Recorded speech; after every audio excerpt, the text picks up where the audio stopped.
Kerala university registrar ആയിരുന്ന അനിൽകുമാറിനെ വിടാതെ VC Mohanan Kunnummal. അപ്പോൾ പ്രശ്നപരിഹാരമായിട്ടുണ്ടെങ്കിലും മോഹനൻ കുന്നുമ്മൽ അതിൽ നിന്ന് മാറുന്നില്ല എന്ന് മനസ്സിലാക്കുന്നുണ്ട്. രജിസ്ട്രാർ ആയിരിക്കെ അനിൽകുമാർ ഗുരുതര അച്ചടക്ക ലംഘനം നടത്തിയെന്ന് തിരുവിതാംകൂർ ദേവസ്വം ബോർഡിന് നൽകിയ കത്തിൽ ആരോപിക്കുകയാണ്. സർവകലാശാല അനിൽകുമാറിന് വിടുതൽ നൽകിയിട്ടില്ല, അതിനാൽ ശാസ്താംകോട്ട ദേവസ്വം കോളേജിൽ ജോലിയിൽ പ്രവേശിക്കരുതെന്നും കത്തിൽ പറയുന്നു. വിജിൻ വായന്തോട് വിവരങ്ങൾ നൽകും. വിജിൻ, എന്തായാലും ഗവർണറും സർക്കാരും തമ്മിലൊരു ഒത്തുതീർപ്പിലെത്തിയെങ്കിലും മോഹനൻ കുന്നുമ്മൽ എന്തായാലും അനിൽകുമാറിനെ വിടാൻ ഉദ്ദേശമില്ല എന്നുകൂടി വ്യക്തമാവുകയാണ്. അപ്പോൾ ഇനി ഡെപ്യൂട്ടേഷനിലാണ്. അപ്പോൾ തിരികെ അവിടെ ശാസ്താംകോട്ടയിൽ ജോലിക്ക് ഹാജരാവേണ്ടതുണ്ട്. എന്നാൽ അവിടെ പ്രവേശിപ്പിക്കാതിരിക്കാനുള്ള ശ്രമങ്ങളാണ് നടക്കുന്നത് എന്നാണ് വിവരങ്ങൾ വരുന്നത്. വിശദാംശങ്ങൾ എന്താണ് വിജിൻ?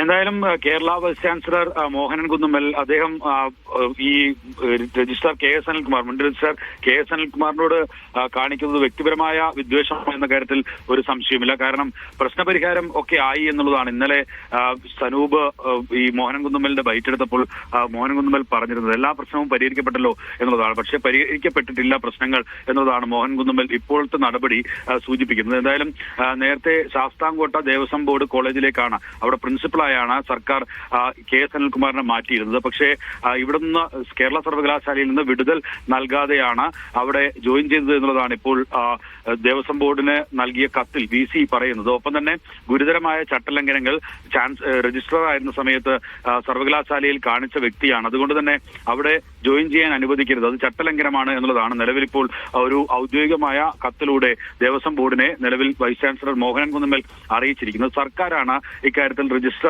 മാറ്റി KS അനിൽകുമാറിന് പ്രിൻസിപ്പളായി മാതൃ സ്ഥാപനത്തിലേക്ക് തന്നെ ജോലിയിൽ പ്രവേശിക്കാനുള്ള അനുവാദം നൽകുകയും അതിന്റെ ഉത്തരവിറക്കുകയും ചെയ്തത്. ഇത് ഇപ്പോൾ ചോദ്യം ചെയ്താണ് വൈസ് ചാൻസലർ മോഹനൻ കുന്നുമ്മൽ രംഗത്തെത്തിയിരിക്കുന്നത് എന്നുള്ളതാണ്. ഇക്കാര്യത്തിൽ ഒരു തരത്തിലുള്ള സമവായമോ നീക്കുപോക്കോ ഒന്നും ഉണ്ടായിട്ടില്ല എന്നുള്ള ഒരു സൂചന കൂടിയാണ് ഇപ്പോൾ വരുന്നത്. KS അനിൽകുമാറിന്റെ ആവശ്യപ്രകാരം തന്നെയാണ് നിലവിൽ മാറ്റിയത് എന്നുള്ളതായിരുന്നു സർക്കാരിന്റെ ഉത്തരവിൽ പറയുന്നത്.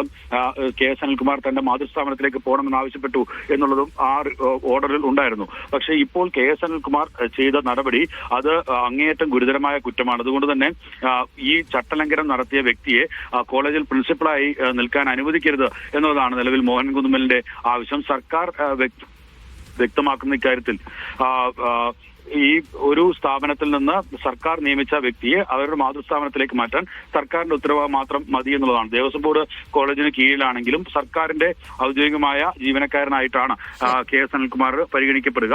അതുകൊണ്ട് തന്നെ സർക്കാരിന്റെ ഉത്തരവാണ് നിലവിൽ മാറ്റാനുള്ളത്. അതിനെ VC ചോദ്യം ചെയ്യുകയും അത് പാടില്ല എന്ന് ആവശ്യപ്പെടുകയും ചെയ്യുമ്പോൾ സർക്കാരും ദേവസ്വം ബോർഡും ഇക്കാര്യത്തിൽ എന്ത് നടപടി സ്വീകരിക്കും എന്നുള്ളതാണ് ഇനി അറിയേണ്ടത്.